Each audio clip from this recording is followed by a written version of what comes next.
यहाँ पे जयस की कुछ और मांगे हैं, जिसमें जामवंत कुमरे जी संभागीय प्रभारी जिंदाबाद बताएंगे। जयस एकता जिंदाबाद जिंदाबाद जिंदाबाद। हमारी मांगे पूरी करो पूरी करो पूरी करो। हमारी मांगे पूरी करो पूरी करो पूरी करो। हमारी मांगे पूरी करो पूरी करो पूरी करो। किसानों के सम्मान में जय संविधान में। किसानों के सम्मान में जय संविधान में। नारियों के सम्मान में जय संविधान में। नारियों के सम्मान में जय संविधान में। बीरपुर के आस वापस लेना होगा लेना होगा लेना होगा। बीरपुर के आस वापस लेना होगा लेना होगा लेना होगा। बीरपुर के आस जिंदाबाद जिंदाबाद जिंदाबाद। जय सरकार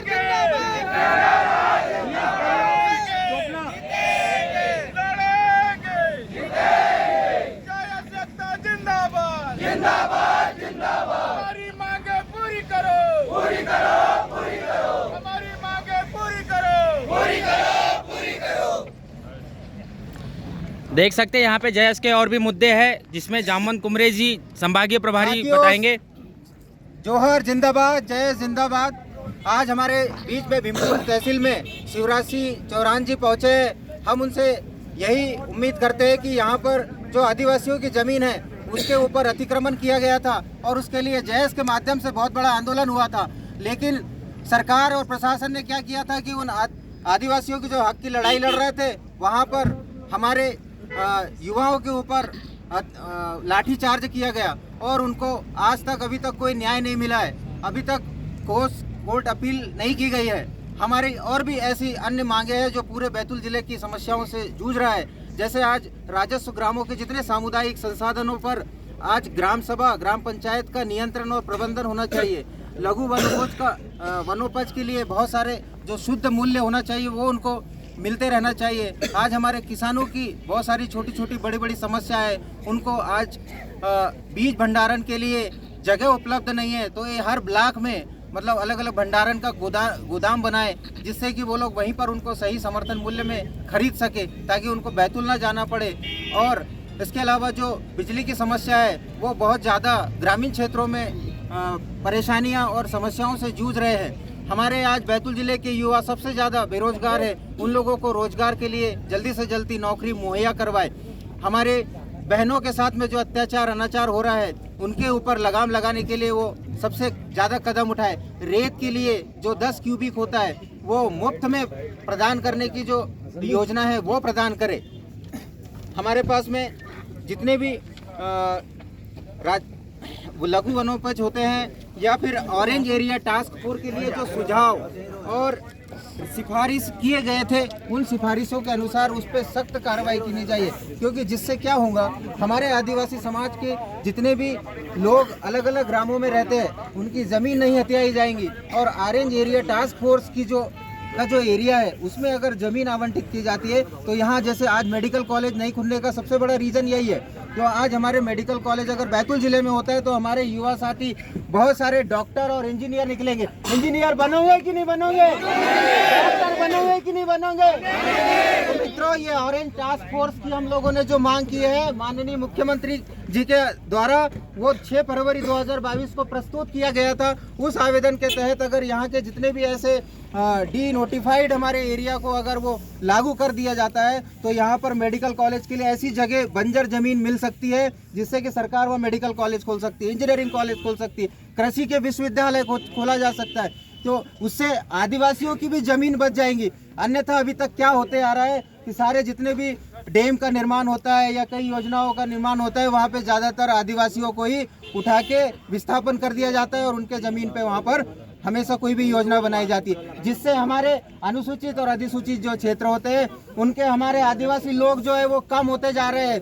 आज ताप्ती मेगा रिचार्ज योजनाओं की का ड्राफ्ट तैयार किया जा रहा है। उससे क्या होगा, पूरे दामजीपुरा क्षेत्र और महाराष्ट्र के जितने आदिवासी रहते हैं वो लोगों का पलायन हो जाएगा। उनको आज ज़मीन का सही से जो दाम है वो नहीं मिल पाता है। तो इस प्रकार के हमारी अनेक इतनी संवैधानिक नियमानुसार हम लोग जो बात रख रहे हैं वो माननीय मुख्यमंत्री जी अगर इन बातों को मानते हैं तो उससे हमारे समग्र बैतूल का भी विकास होगा, आदिवासियों हम का भी संरक्षण होगा, अन्य समाज का सामान्य वर्ग के लोगों का भी संरक्षण होगा और विकास के नाम पर हमारे पूरे भारत देश का भी विकास होगा।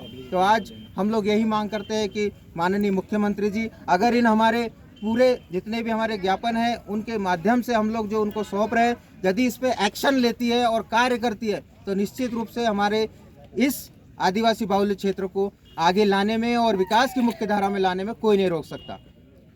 धन्यवाद। सेवा जोहार साथियों। जय एकता जिंदाबाद, जय एकता।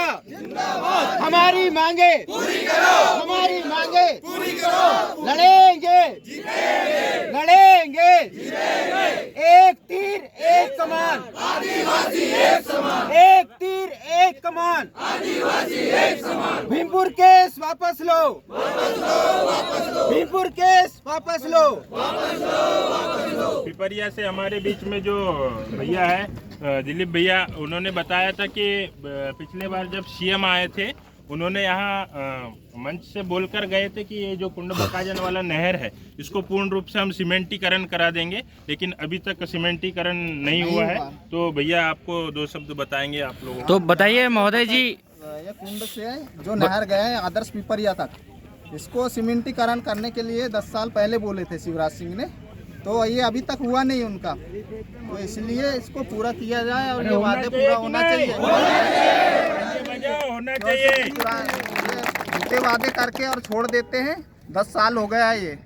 और क्या क्या वादे किए थे माननीय मुख्यमंत्री महोदय जी ने जो अभी तक वादे पूरे नहीं किए गए? किए थे उनने, लेकिन पूरा नहीं हो पाया है। लेकिन ये नहर का वादा मुख्य था कि तो नहर की वजह से क्या क्या परेशानी आ रही है किसानों को, जरा हमें विस्तार में बताएंगे। बहुत से परेशानी आ रहे हैं ना, खेती नहीं कर पा रहे हैं, वैसे ही बंजर जमीन होते जा रहे हैं, वहाँ पानी के साधन नहीं है। पहले नहर जाता था तो पर्याप्त मात्रा में सारी चीज हो जाता था। बहुत बहुत धन्यवाद। जय सरकार जिंदाबाद, जिंदाबाद जिंदाबाद। हमारे बीच में जैस के महासचिव, जिला महासचिव डोमा सिंह कुमरे भी उपस्थित है, वो भी आपको जो वास्तविक चीज़ें हैं उनसे बताएंगे और बिजली की जो समस्या है वो भी रूबरू कराएंगे भैया जी। बहुत बहुत स्वागत है, बहुत बहुत स्वागत है आदरणीय डोमा सिंह कुमरे जी। तो बगाजन की भूमि में यहाँ उपस्थित हुए, हम जैस की तरफ से मांग करते हैं कि हमारे जो पिछले मार्च को झूठी प्रकार के रूप में हमारे युवा साथियों को फंसाया गया और वो केस अभी भी चल रहा है। मैं माननीय मुख्यमंत्री जी से निवेदन करता हूं कि अब फर्जी मुकदमा वापस लिया जाए और हमारे जो बैतूल जो एक ट्राइबल एरिया है, यहाँ पे अधिकतर आदिवासी लोग रहते हैं।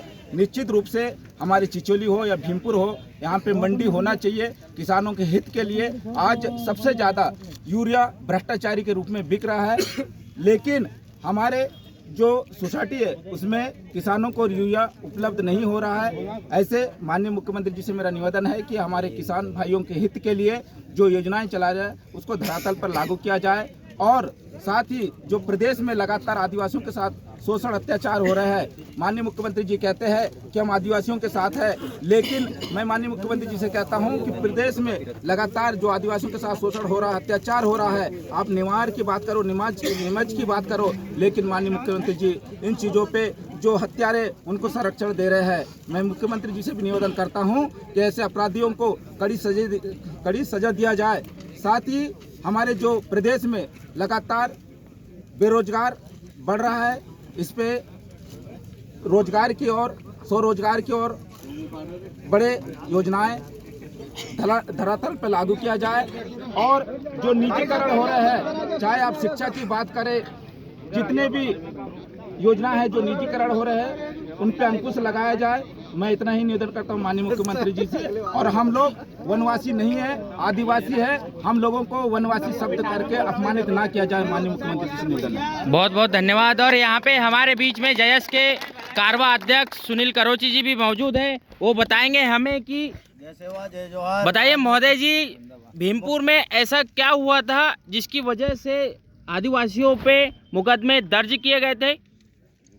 भीमपुर में जो पिछले साल इसी 2022 में 5 मार्च को जो आदिवासियों की ज़मीन पे गैर आदिवासियों द्वारा जो कब्जा किया गया है अवैध तरीके से, उसको न्याय दिलाने के लिए पूरे जैस के नेतृत्व में पूरे बैतूल ज़िले और बाहर से भी हमारे जैस के कार्यकर्ता, पूरे आदिवासी समाज और सर्व समाज के लोग उस आंदोलन में शामिल हुए थे, लेकिन दुर्भावनावश शासन प्रशासन के साथ में कुछ असामाजिक तत्वों ने मिलकर इस आंदोलन को फेल करने का प्रयास किया और जिसके कारण हमारे बहुत सारे साथियों के ऊपर कम से कम फर्जी मुकदमे दर्ज हुए। बहुत ज़्यादा 60-65 लोगों के नामजद उन्होंने दर्ज किए हैं। तो हम लोग आज शिवराज सिंह को आज हमारे इस ज्ञापन के माध्यम से बोलना चाहते हैं कि जो फर्जी मुकदमे हमारे आदिवासी समुदाय के युवाओं के ऊपर लगे हुए हैं उनको आप जल्दी से जल्दी वापस लें और क्षेत्र की जो गंभीर समस्याएं, आज बिजली की समस्या हो, खाद की समस्या हो, चाहे मंडी की समस्या हो, जो किसान भारी मात्रा में लूटा जा रहा है, उसकी समस्या के लिए आज हम। और भीमपुर जो आंदोलन था उससे पहले, आंदोलन से पहले किसी ने कहा था कि गोली मार देंगे, क्या वो क्या मामला था? कुछ कर्मचारियों के द्वारा हमारे लोगों, हमारे जो आंदोलन जो वास्तव में शासन प्रशासन के सामने जो जमीन की वास्तविक लड़ाई को शासन प्रशासन के समक्ष रखना चाहते हैं, ऐसे युवाओं को शासन प्रशासन के द्वारा धमकी देकर दबाया जाता है कि आपको हम, अगर आप इस प्रकार आंदोलन करोगे तो हम आपको गोली मार देंगे। इस टाइप का मतलब युवाओं के अंदर जो विद्रोह की भावना पैदा करते हैं, ऐसे अधिकारियों पे भी तत्काल कार्रवाई करना चाहिए। तो ऐसा जो गोली मार देंगे, ऐसा किसने कहा था? कुछ जानकारी आपको? मुझे तो मीना साहब है ना। बहुत बहुत धन्यवाद। भीमपुर केस वापस लो, वापस लो, वापस लो, भीमपुर केस वापस लो, वापस लो। यहाँ पर लगातार भीमपुर केस वापस लेने को लेकर यहाँ पे लगातार प्रदर्शन किया जा रहा है और यहाँ पे कुछ समस्याओं को लेकर यहाँ पे एक युवक आया है। बताइए आपका नाम क्या है? सर मैं शंकर यूने लिखता हूँ। कहाँ से हो आप? हरदा जिले टिमन्नी से हूँ सर। बताइए आपकी समस्या क्या है? मेरी समस्या ये है सर, 30 साल से ऊपर हो गए टिमन्नी क्षेत्र में रह रहे हम लोग और हमें ना रहने की जगह दी गई है या मकान दी गई है। माननीय संजय सर विधायक के यहाँ भी गए थे, कलेक्टर ऑफिस में भी हमने आवेदन दिए, नगर पालिका में भी दिए, पर अभी तक कोई सुनवाई नहीं हुई। और ये आवेदन 2018 से अभी तक मतलब कोई सुनवाई नहीं हुई हमारी। इसकी भी थोड़ी सी जांच पड़ताल हो और हमें भी आवास योजना का लाभ दिलाया जाए। हमारे पास रहने के लिए जगह भी नहीं है, 30 साल से टिमरनी में रह रहे हम लोग। जैसा कि इन्होंने बताया, टिमरनी के युवक के द्वारा बताया गया कि उन्हें रहने के लिए घर और जमीन भी नहीं दिया गया। 2018 से दे रहा हूँ मैं, 2018 से अभी तक मेरी कोई सुनवाई नहीं हुई है। ये पूरे आवेदन है, आप देख सकते हो। सर उसको डर किस बात को, कब क्यों रहा है? कब इसलिए रहा हूँ क्योंकि वो नगर पालिका वालों को डर है कि उन्होंने मेरे को लेके आने की बोले थे। बाकी बहुत बहुत धन्यवाद। और यहाँ पे हमारे बीच में है जयस प्रदेश प्रचारक शंभू धुर्वे जी, वो भी कुछ बात रखना चाहेंगे। तो माननीय महोदय जोहार। जोहार। मैं सबसे पहले तो मेरे भीमपुर इलाके सरजमी में माननीय मध्य प्रदेश के मुख्यमंत्री श्री शिवराज सिंह चौहान का मैं हार्दिक अभिनंदन स्वागत करता हूं। जितने भी इस चैनल से जुड़े दर्शकगणों को मैं मेरा अपना जय सेवा जय जोहार। साथियों, मैं आपको अवगत कराना चाहता हूं कि पिछले 2016 से ग्राम कुनखेड़ी में हाई स्कूल संचालित हो रही है, लेकिन वहाँ की स्थिति अभी इतनी जर्जर है, अभी तक के वहाँ पे भवन निर्माण नहीं हुआ है। और साथ ही प्राइमरी स्कूल की अगर बात बोला जाए तो वहाँ की बिल्डिंग में भी दूसरे लोगों ने कब्जा कर चुका है। जो जिससे पहले इन्होंने जो दान में दिया था उस व्यक्ति ने आके कब्जा कर लिया। आज वहाँ पे प्राइमरी स्कूल की स्थिति खराब है, माध्यमिक शाला स्कूल की स्थिति खराब है। और साथ ही मेरे ग्राम पंचायत कुनखेड़ी में एक वनग्राम है, आज़ादी के 75 साल होने के बावजूद भी वहाँ पे बिजली नहीं पहुँची है अभी तक। एक कारिदा ग्राम है जहाँ पर अभी तक नल जल योजना नहीं हुआ है। अभी बिजली कौन से गाँव में नहीं पहुँची है? वनग्राम पालंगा ग्राम पंचायत कुनखेड़ी के अंतर्गत आता है।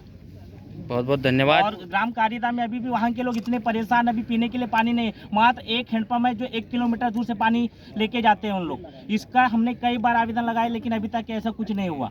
और भीमपुर ब्लॉक के एक गाँव ऐसा है, ग्राम गोरकी ढाना, जहाँ पर अभी तक के एक तो ताप्ती नदी पड़ता है, दूसरा एक ऊती नदी पड़ता है। दोनों नदियों से घिरा हुआ एक गोरकी ढाना गाँव है, जहाँ अभी तक के ब्रिज नहीं है ना पुल नहीं है। जब बरसात का समय आता है तो वहाँ की एक तो छात्र छात्राओं को भी परेशानी जाती है, और किसी को शासन प्रशासन से अगर कोई चीज़ का लाभ लेना हो तो उनको जाने में बहुत परेशानी जाती है। वहाँ पर मैं चाहता हूँ कि माननीय मुख्यमंत्री महोदय जी से वहाँ पर ब्रिज या पुल का निर्माण हो। और ऐसे हमारे ग्राम जैसे कहाँ धुंधरी, वहाँ पे धुंधरी में वहाँ पर अभी तक के टेराम गांव वहाँ पे अभी तक के रोड नहीं बनी है। जब कोई भी डिलीवरी केस अगर ऐसे सामने आता है तो वहाँ पे एम्बुलेंस तक के नहीं जाती है। तो मैं पुनः मुख्यमंत्री जी से अनुरोध करना चाहता हूँ पूरे जय संगठन के माध्यम से जो हमारी मांगे वो पूर्ण हो। नमस्कार। नहीं बनना तो कुछ क्षेत्र में ऐसे कई गांव है, कुछ क्षेत्र में ऐसे कई गांव है जहाँ पे अभी तक के नेटवर्क नहीं है और आज का शिक्षा से लेके सारा चीज पूरा नेटवर्क असंभव है।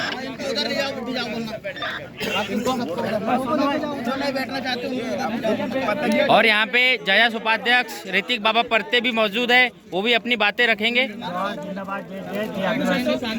साथियों, आज हम समस्त जयस टीम और सभी सगाजन माननीय शिवराज सिंह चौहान जी के यहाँ पे कुछ विशेष मुद्दे लेकर आए हुए साथियों। और जैसे कि संदीप कुमार धुर्वे ने, शंभू दादा ने, सोमा दादा ने बताया कि किस प्रकार से हमारे आदिवासी समुदाय के साथ लगातार आए दिन शोषण होते जा रहे हैं साथियों। और हमारा जो लड़ाई है साथियों, हमारी जो लड़ाई है, क्योंकि कहीं ना कहीं अभी वर्तमान में जो राइट्स है हमें उस प्रकार से राइट्स मिल नहीं रहे साथियों। और बहुत जल्दी साथियों हमने बोर रैयत क्यों दादा बोर रैयत भाजी नदी में हमने पिछले 7 जुलाई को उसका ज्ञापन, उसके लिए हमने धरना दिए थे साथियों। और हम चाहते कि माननीय शिवराज सिंह चौहान जी से कि उसका भी जल्द से जल्द निराकरण हो। और यहाँ पे 10 से लेकर 15 विभिन्न मुद्दों को लेकर हम माननीय शिवराज सिंह चौहान जी के समक्ष अपनी बात रखेंगे। जैसे बहुत सारी समस्याएं साथियों, और हम यथावत शांतिपूर्ण तरीके से अपनी मांगे रखेंगे। और जो भीमपुर कांड था और जो शाहगंज हो गए, जब आदिवासी अपने हक अधिकार की लड़ाई लड़ता है साथियों, कहीं ना कहीं हमें झूठे मुकदमे, फर्जी केस बना के हमें जेलों में डाल दिया जाता, हमारे नाम पर प्रकरण किया जाता है। हम चाहते हैं कि इस प्रकार की फर्जी FIR ना हो और कहीं ना कहीं संविधान का सम्मान करना चाहिए। हमारा हम संवैधानिक रूप संविधान को मानने वाले लोग हैं और संविधान के दायरे पर ही जितने काम में करते साथियों, लेकिन कहीं ना कहीं हमें विवश मजबूर किया जाता है। और माननीय शिवराज सिंह चौहान जी का भीमपुर के पावन धरा पर हार्दिक हार्दिक सेवा जोहार है। और उनसे मेरा विनम्र निवेदन है कि जनता की मांगों को लेकर जनता की मांगे वो पूरी करे। जोहार, जिंदाबाद, जय आदिवासी। और यहाँ पर एक बालिका भी है जो अपनी समस्याओं को लेकर यहाँ पे जयस के पास आई है, जय संगठन से मदद की गुहार लगा रही है। चलिए हम उनसे जानेंगे कि उनकी क्या परेशानियाँ। बताइए, आपका नाम क्या है? आप कहाँ के हो? तो बताइए आपकी समस्या क्या है? विषय आवेदक को विद्युत विभाग से जल्द सहायता राशि दिलाए जाने की बाबत महोदय जी। यह है कि विद्युत विभाग अधिकारी RK राठौर, भूपेंद्र सिंह बघेल, दूलीराम सरियाम, राहुल ठाकरे मौके पर इसने जांच नहीं किया गया है। झूठा गवाह का सहारा लेकर पल्ला झाड़ लिया गया है। हमारे केस को पेंडिंग में डाल दिया गया है। मौके पर RK राठौर को बुलाया जाए और उससे अच्छे से पूछा जाए कि ये जला कैसे। विनम्र निवेदन है कि मैं संध्या व विद्या बारसकर, पिता चंपू बारसकर, जाति आदिवासी कोरकू, निवासी जामुठाना, ग्राम पंचायत केरपानी पोस्ट, बोरगांव मच्छी की निवासी हूँ। महोदय जी, मेरे पिता चंपू बारसकर, जिसका खेत सिंचाई कार्य करते समय दिनांक 30/11/2017 को बिजली की चपेट में आ जाने से शरीर के हाथों या पाँव के तलवे में शरीर के अन्य हिस्सों में विद्युत करंट के कारण जल जाने से क्षतिग्रस्त हो गया है। महोदय जी, घटना की सूचना संबंधित भंडार विभाग को करने के बाद भी आज तक हमें कोई भी प्रशासन द्वारा राशि उपलब्ध नहीं करवाई गई है। महोदय जी, हमारा परिवार गरीब व आर्थिक रूप से सक्षम नहीं होने के कारण वह जांच दल द्वारा सही तरह से जांच न करते हुए एक बार हमारे परिवारजनों से पूछताछ न करते हुए हमें गुमराह करते रहे, जिससे पूरा परिवार आर्थिक तंगी से गुजर रहा है। मैं अपनी शिक्षा व माँ व छोटी बहनें, एक भाई व पालन व पोषण व अन्य शिक्षा संबंधी परेशानियों का सामना करना पड़ रहा है। क्या आपके पिताजी यहाँ मौजूद है?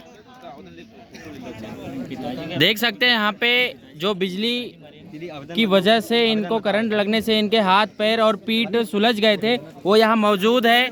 और शासन प्रशासन से लगातार आर्थिक मदद की गुहार लगाए जा रहे हैं। और जो विद्युत विभाग द्वारा इनके जो हाथ वगैरह पीठ में जो जल गया है उसकी वजह से इनको ना सहायता मिली, ना कुछ हुआ, ना पेंशन।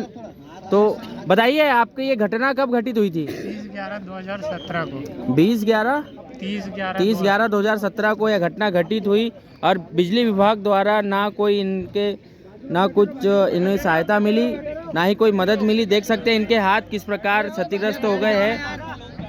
बैठ जा पहले बैठो ना, बैठो नीचे